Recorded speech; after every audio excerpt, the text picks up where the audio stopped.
নমস্কার, আমি নিপা সূত্রধর। আজকে আপনাদের মাঝে হাজির হয়েছি কিভাবে ঘরোয়া পদ্ধতিতে ছোট থেকে বড় সবাইকে সুস্থ রাখা যায় ওরকম একটা ছোট্ট রেসিপি নিয়ে। আমি একটা ঘরোয়া পদ্ধতিতে একটা ওষুধ বা চা করে দেখাবো, যা খেলে এই সিজনে সবাই সুস্থ থাকতে পারবেন। তাহলে চলুন দেরি না করে বা কথা না বাড়িয়ে আমরা ওষুধটা তৈরি করে ফেলি। আর কি কি লাগছে আমাদের আজকের এই রেসিপিতে সেটাও দেখে নিই। আমি এখানে নিয়েছি তুলসী পাতা। আমি তুলসী পাতাটা ভালো করে ধুয়ে ফ্রেশ করে নিয়েছি। আর নিয়েছি আদা কুচি, তাল মিশ্রি, তেজপাতা, লবণ আর লবঙ্গ। লবঙ্গটা অবশ্যই এই লংটা দেখে নেবেন, তাহলে এর উপকারিতাটা ভালো পাবেন। আর যদি কালো তুলসী পাতা আপনাদের হাতের কাছে থাকে তাহলে কালো তুলসী পাতাটা নেবেন, সেটার গুণাগুণ খুব ভালো। এখন আমি এটা একটু সাইডে রেখে দিব। রেখে আমি একটা ছোট্ট পাতিল নিয়ে নিব, সেখানে দিয়ে দিব জল। আপনারা জলটা কম বেশি নিতে পারেন আপনাদের ফ্যামিলি মেম্বার অনুযায়ী। আমি 3 জনের জন্য করব।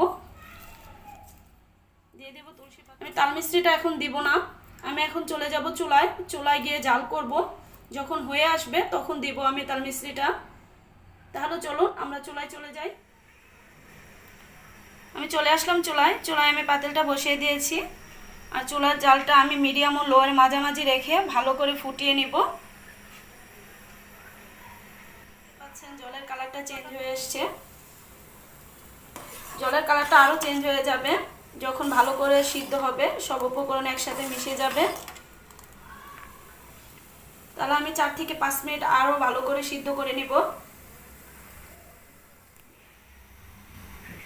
জলটা ভালো করে সিদ্ধ হয়ে এসছে। এখন দিয়ে দিব তাল মিশ্রি। তাল মিশ্রিটা বাচ্চাদের জন্য খুব উপকারী। আর যদি আপনাদের কাছে মধু থাকে তাহলে মধুটা দিয়েও বাচ্চাকে খাওয়াতে পারেন।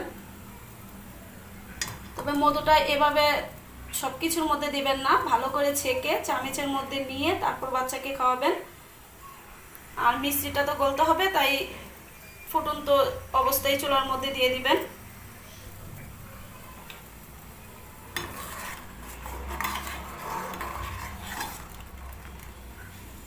আপনারা ইচ্ছে করলে এই অবস্থায় এখন জলটা ছেঁকে চায়ের মতো করে খেতে পারেন, তবে অবশ্যই এটা একটু কুসুম গরম গরম খাইতে চেষ্টা করবেন, তাহলে খুব কাজ করবে।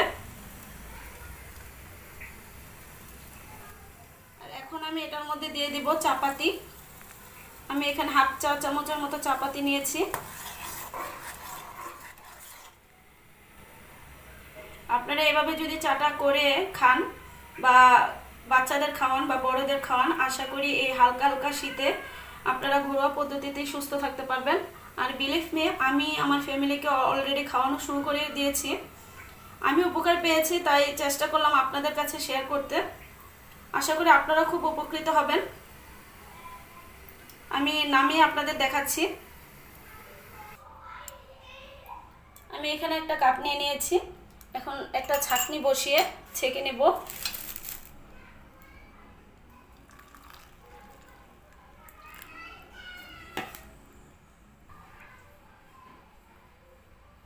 খুব অস্থির একটা কালার চলে এসছে। খেতেও খুব দারুণ, বাচ্চারাও খুব অনায়াসে খাবে, কোনো জোর করতে হবে না। আর এটা চার সাথে বিস্কিট দিয়ে মুড়ি দিয়ে তার সাথে খেতে পারবেন। এই যে ঠিক এরকমটা হবে। ঠিক 6 মাস বয়সের পর থেকে একদম মৃত্যুর আগ পর্যন্ত সবাই এই চাটা খেতে পারবেন। তা আমার এই ভিডিও যদি আপনাদের ভালো লেগে থাকে আমার চ্যানেলটা সাবস্ক্রাইব করে দিবেন আর ফ্রেন্ডস এবং ফ্যামিলির সাথে শেয়ার করে দিবেন। আজকের মতো এই পর্যন্তই। সবাই ভালো থাকবেন। সবাইকে ধন্যবাদ।